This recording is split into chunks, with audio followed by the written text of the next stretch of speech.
po, mapagpalang araw po sa lahat po ng mga manonood, lalong-lalo na po sa ating mga SSS members and pensioners.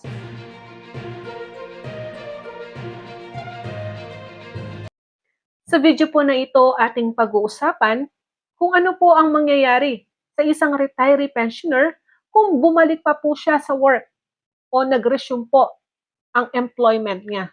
Sasagutin po natin yan mula kay SSS. Ito po ay nakuha sa SSS website.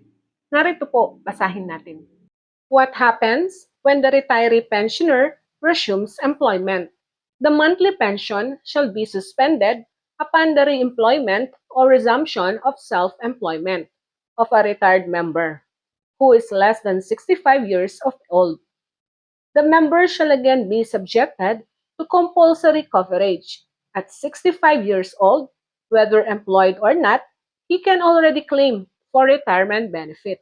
Kung ang isang retiree pensioner po ay nagtrabaho po siya muli o bumalik po siya sa pagtatrabaho o kaya naman po bumalik bilang isang self-employed, ang pensioner po na ito ay wala pang 65 years old, ang mangyayari po, masususpend po ang kanyang monthly pension. Again po, ang retiree pensioner ay mapapabilang muli as a compulsory coverage po ng SSS.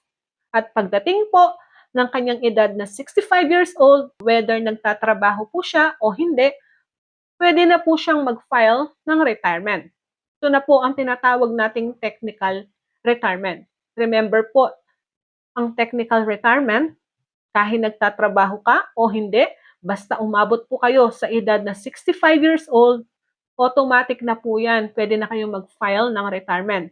Unless na lamang po kung kayo ay isang racehorse jockey or underground or surface mine worker.